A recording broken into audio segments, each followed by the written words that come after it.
Hi,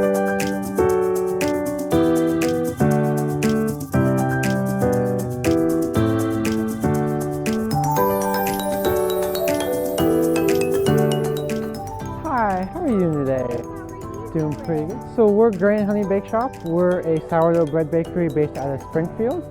And so we've got with us today some different specialty loaves of sourdough, like jalapeno cheddar, pimento cheese, roasted garlic, and rosemary. So that one is a seeded sourdough loaf. There's 4 types of seeds on top of and inside of it. It goes great with some tomato soup. And so over here we've got our regular sourdough. This bread goes well with pretty much anything that you would want bread for. It would go perfect with the tomato sandwich. Well, let me have a loaf of this then. Sure thing. Hey, welcome to another episode of Farm Fresh Cooking presented by the Gallatin Public Library. This is a little different episode. Gabby had a request. I got a little excited when I saw the most beautiful tomatoes from WadeFarmz, and I smelled the sourdough bread from the Grain and Honey Bake Shop, and I got excited. I took some home and I made a sandwich, and now Alexander's going to show me the right way to make a fancy tomato sandwich. When I heard that Gabby just wanted a sandwich, I was a little confused. So I thought, how can we make the sandwich fancy? Well, we're going to do that by creating... Simple, yes. Simple, but fancy. We are going to make a fresh pesto to go on the sandwich. Going to kick it up a little notch, and yeah, it should be good. It's really simple too. You ever made pesto, Gabby? No, I have not. Okay. Well, let's get started with our bread. That's Isn't the it first beautiful? bit. Yes, this is Grain and Honey Bakery. It's out of Springfield. They set up at the farmer's market. Great stuff. I had some of this a couple of weeks ago. All right, we're going to start by slicing off 2 pieces of bread. Just sandwich size. You don't want it too thick. And we're going to toss it in the skillet back here to lightly toast it. No butter, oil, nothing? I don't think we need it on this because with the pesto, that's going to add all kinds of flavor and moisture to it. Okay.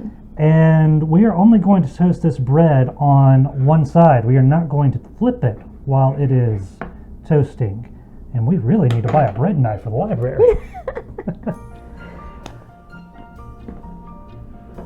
Now, the reason why we're only going to toast it on one side is because we want to have the 2 different textures. We want it to be nice and soft on the outside and then toasted on the inside so it can hold up to the pesto. We don't want that liquid soaking in and making it soggy. Oh no. Okay, well that is toasting. Let's get to work on the pesto. This is the simplest thing if you have a blender, food processor. So, The whole look at that. Yes, it smells amazing. So go ahead and just pluck the leaves off. None of the stem? None of the stem. We want to pluck it right here at the base of the leaf and just toss it into food processor. We need about a cup and a half of basil. When you're measuring basil, do you like push it down in there to measure it or just loosely? Yes, finely packed, because if it's loose, I mean, we're already over that. Okay. So we want to carefully pack it down, watch the blades.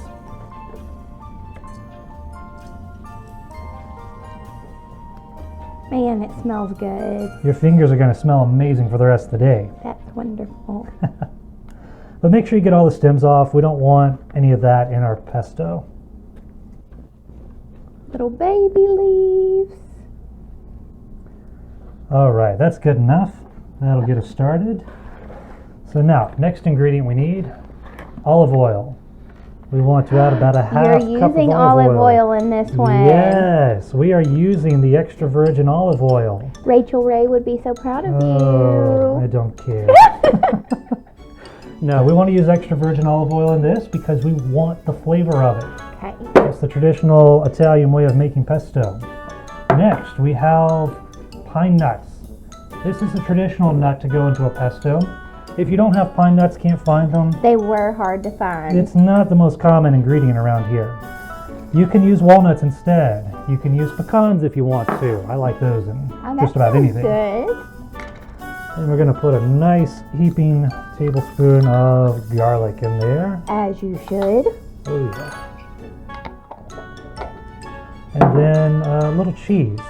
You can, freshly grated cheese is fine. If all you have is the powdered Parmesan, use it. It'll work. It'll work just fine. We're just going to sprinkle a little bit in there. So the oil is all the There we liquid go. that you're going to need? Pretty much.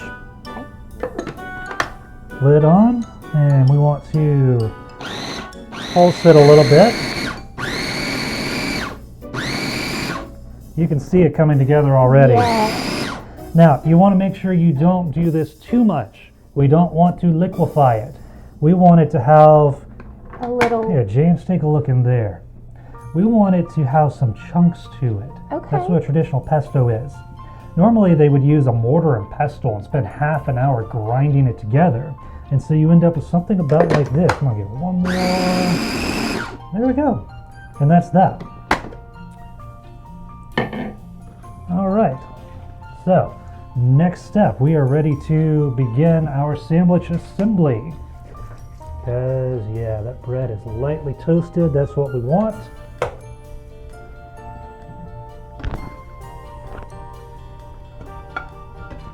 It's not even brown. You can do it a little more if you like. I prefer lightly toasted. If you like it dark brown, crunchy, go for it. Won't hurt anything. All right, so we're going to take a bit of the pesto. Get that blade out of there.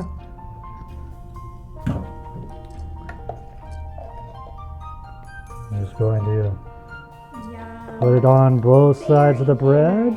Oh yeah. Lots of flavor here. And just spread it.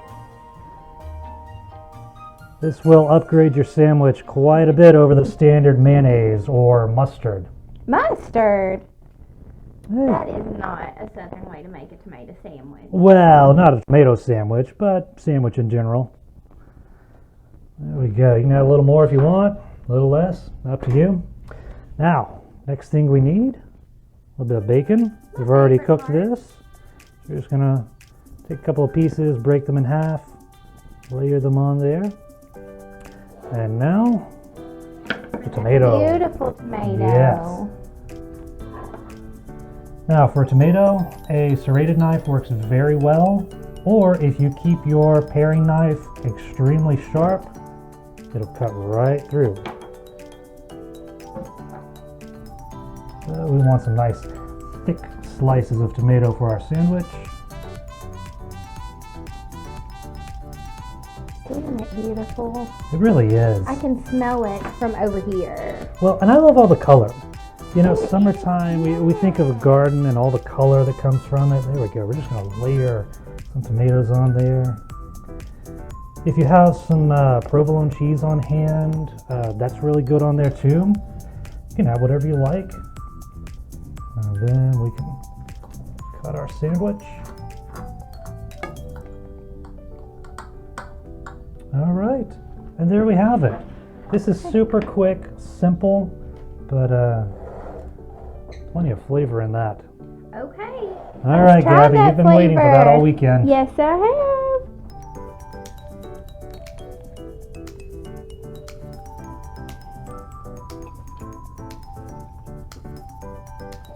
That's delightful.